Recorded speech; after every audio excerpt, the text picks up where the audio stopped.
Hello there again, everybody. It is the Record Ranters, and we are back with another review. And today we are going to be reviewing none other than Luke Bryan's latest album. Scratch that. Red Leather's latest album, Tahoe.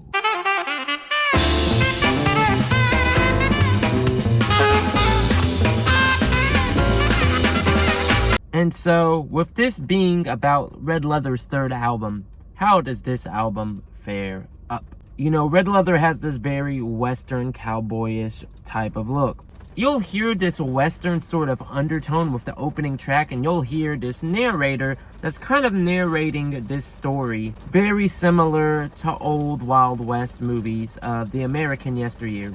Now, my issue with this is this opening narration can be kind of very cringy and very off-putting at first, because this opening narration to the album, it just feels very forced. And the songwriting for the opening narration, it does kind of seem very basic and bland in writing structure. So I also feel like that's why this opening narration really does not go well when Red Leather decided to open up this album. So after the opening narration commences, you hear Red Leather screaming Tahoe. And Red Leather has this very unique growl ruffiness to their voice. And that growl ruffiness that they have in their voice ironically aids their songs and greatly improves their songs and also helps them stand out.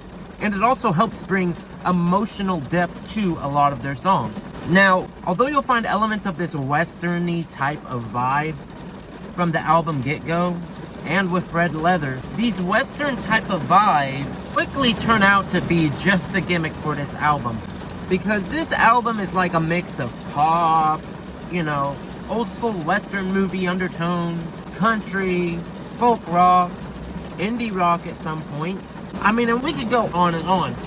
But when this album opens up with this western-y sort of undertone, and then, you know, as the album goes on, you hardly see this western-y undertone anymore. It just kind of feels like a cheap gimmick. The western-y sort of undertone does come back halfway through the album as narration. But with it hardly ever actually being shown on this album, it just seems like a cheap gimmick at best. And it also cheats listeners into thinking that they're going to get this Appalachian-style folk rock album from the get-go, when it's actually completely the opposite. But if you can stick through all of that, you got a pretty good solid album here. Red Leather has some really good catchy songwriting. Good example, The Man Behind the Mask.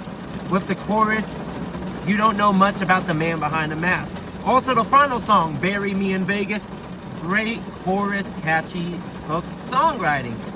With the song Bonnie and Clyde, also great catchy choruses and songwriting, and that's what's great about Red Leather. Throughout this album, you will find so much catchy choruses.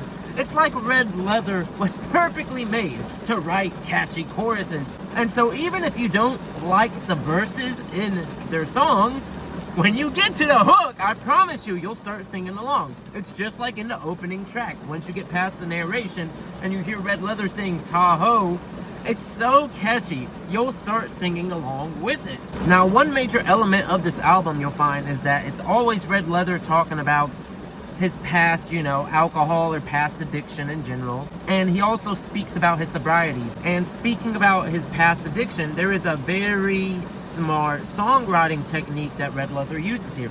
Red Leather has a song called Miss Whiskey.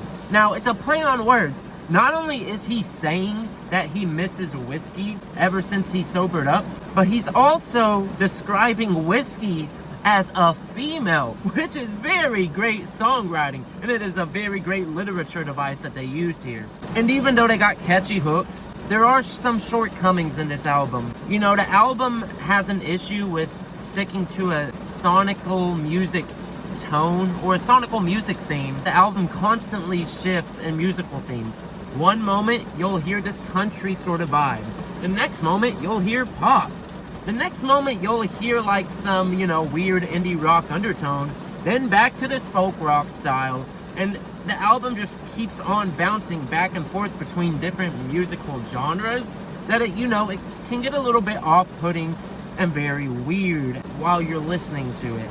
And it can also get very tiring. You know, the songwriting in this album is not the best songwriting, of course, and most of the songs it is just very basic songwriting at best, with the exception of very few songs. Miss Whiskey is one of those great examples where the songwriting really shows, but it's really only in very few songs. Like I said earlier, one of the biggest themes of this album is Red Leather's past addiction and their sobriety. That's constantly a big thing that's talked about over and over again in this album. So it can get annoying at times, and it can just feel very repetitive, but if you get through that, you got some really good hidden gems in here.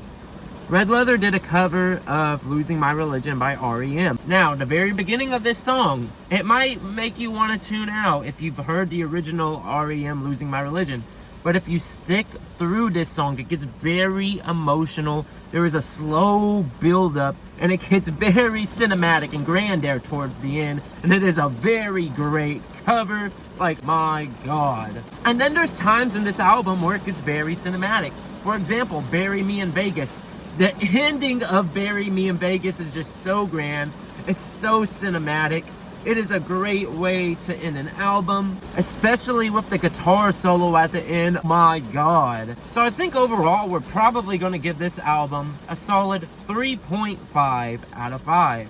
Although Red Leather has some very great catchy hooks, and they used a really great literature device for the song Miss Whiskey, and that little rough growl they have in their voice really helps them catch the emotional undertones that they're providing to the consumer of this product.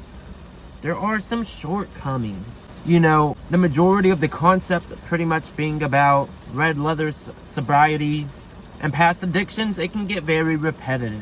There are times where the songwriting does get very basic. The album starting off with this little westerny theme, and then just gradually ping-ponging back and forth between different genres can get very tiring and can feel very annoying to listeners.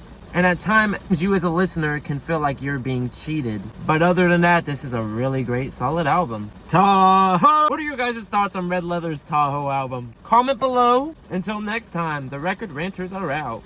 Peace.